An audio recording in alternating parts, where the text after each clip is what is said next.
engagé ces derniers jours avec certaines personnes, certains astrologues, une polémique sur la recherche astrologique.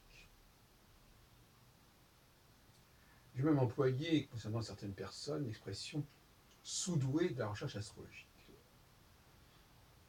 Il faut bien reconnaître que le niveau de la vie astrologique intellectuelle en 2016 n'est nullement comparable à celui des années 60, il y a 50 ans.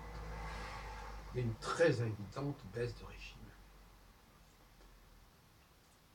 dont les responsabilités des responsables sont bien connues et sur lesquelles je ne reviendrai pas dans l'immédiat. Contentons-nous de voir les effets. Alors bien évidemment, le paradoxe, c'est qu'il y a effectivement des travaux de recherche tout à fait remarquables, à commencer par les miens, mais qui ne trouvent pas d'écho dans le milieu astrologique français. Et ce n'est pas si extraordinaire que cela, parce que quand le niveau de recherche est très faible, eh bien, les gens ne sont même pas capables de reconnaître la valeur de ce qu'on peut apporter au niveau de la recherche. C'est-à-dire que le décalage est trop important entre une orthodoxie astrologique évidente. Nous sommes tombés depuis une vingtaine d'années dans le régime de l'orthodoxie, de dire c'est ce qu'on m'a fait comprendre, ce que m'a fait comprendre M. Agier l'autre jour, en nous disant que sur Baglis TV, on voulait éviter toute forme de dissidence par rapport à l'astrologie. La notion de dissidence est évidemment fonction de la notion d'orthodoxie, parce que ça risquerait de brouiller l'image de l'astrologie. Contact. Et par conséquent, le niveau de créativité astrologique a décliné et n'a cessé de décliner et risque de ne pas cesser de décliner à tel point que on va d'un côté avoir une orthodoxie astrologique qui va être complètement sclérosée et cristallisée, et de l'autre des nouvelles formes qui ne seront même pas reconnues comme astrologiques. Puisque le cercle vicieux est de dire, puisque ce n'est pas notre astrologie, ce n'est pas de l'astrologie. Et ce qui est assez amusant, c'est que les adversaires de l'astrologie, ou ceux qui sont devenus des critiques de l'astrologie, comme Serge Brémorel, ne s'en prennent qu'à cette orthodoxie de l'astrologie. Donc finalement, la confusion est complète. Donc il y a une orthodoxie astrologique qui occupe le terrain, aussi bien du point de vue des défenseurs de l'astrologie que du point de vue de ceux qui la mettent en question. Et qui mentent précisément, qui passent à côté des propositions des véritables chercheurs. Et qui sont évidemment minoritaires, et donc par conséquent, sociologiquement, ça ne compte pas. Alors, la recherche astrologique, c'est la capacité à renouveler la pensée astrologique, mais à la renouveler dans ses structures, dans ses grilles, dans ses modèles.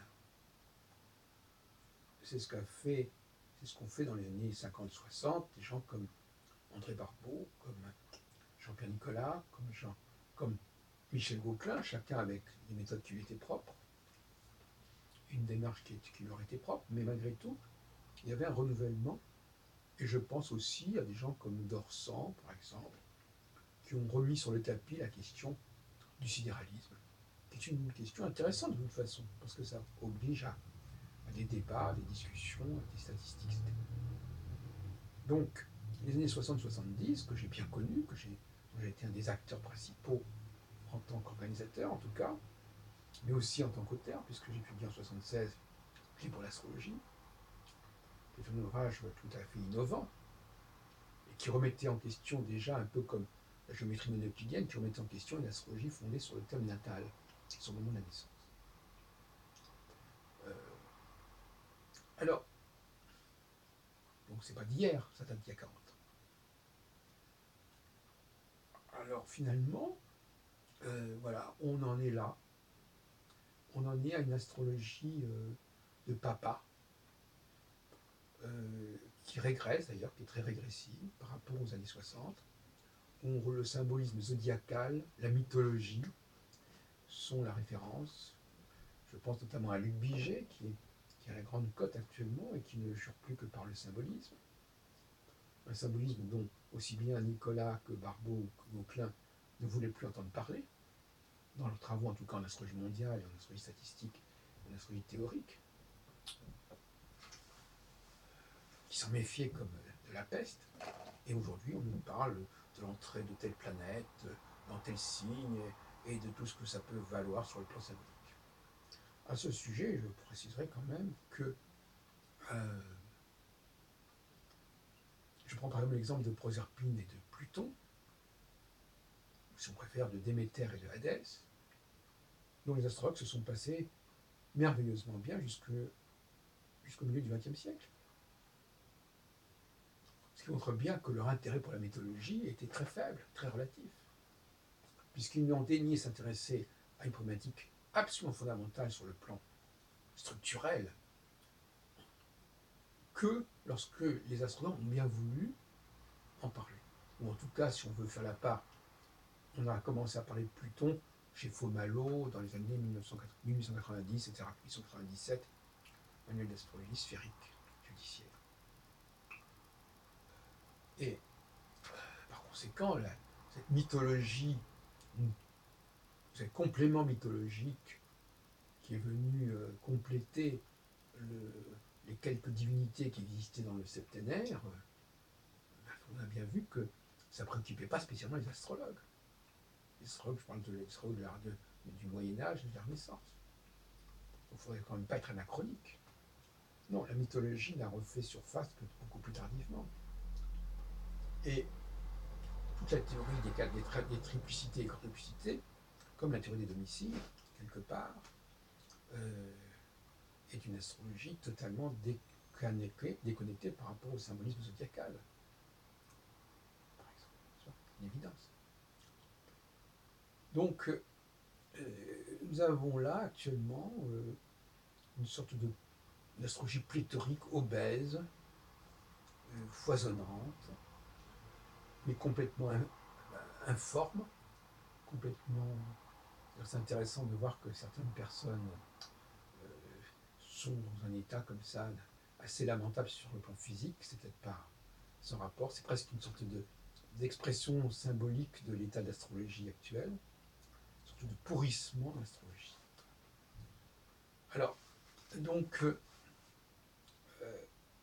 il s'agit de revenir à la simplicité. Voilà. En fin de compte, s'il fallait simplifier les choses, l'orthodoxie est bouffie, empâtée, obèse, boulimique, et il y a ce qu'on pourrait appeler un protestantisme astrologique qui, lui, est pour l'austérité, pour le minimalisme, pour l'élégance, pour la simplicité. Voilà, je crois qu'il ne faut pas compliquer les choses plus que ça.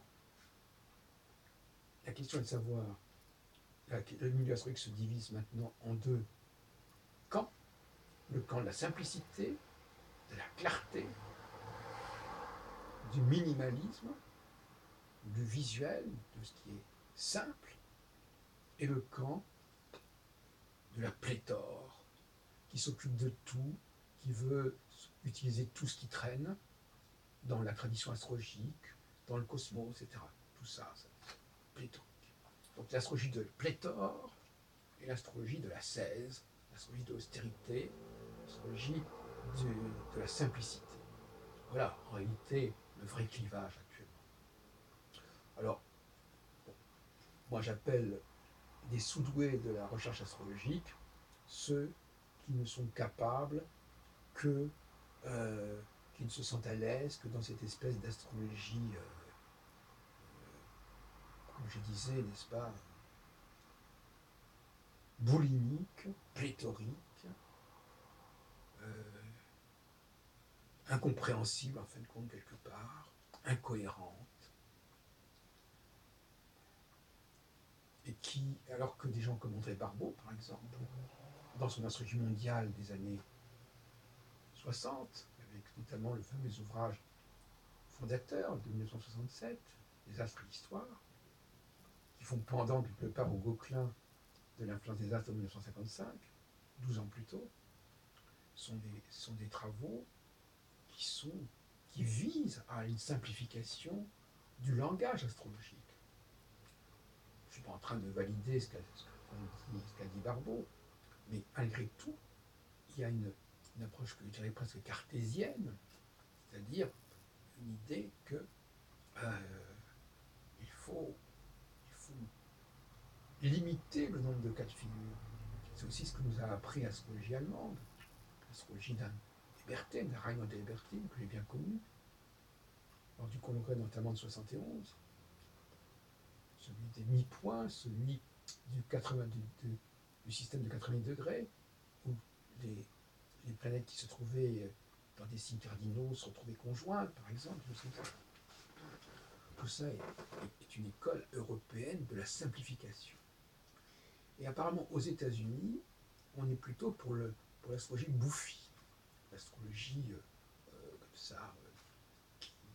D'ailleurs, les États-Unis sont connus pour être un pays où les gens sont difformes sur le plan de leur alimentation et il y a une proportion d'obèses qui est considérable. Et on a une astrologie obèse, en fait. Et donc, finalement, on a des astrologues français qui, sur le plan formel, sont des obèses. Sont des énormes personnages, comme ça, des plein de soupe, comme ça, plein de soupe symbolique. Et voilà ce qu'on célèbre aujourd'hui. Et donc, je dis bien que face à cette école de la pléthore astrologique, il y a une école minimaliste qui se revendique de gens comme Gauquelin, comme Nicolas, comme Barbeau. Et donc je suis actuellement le chef de file.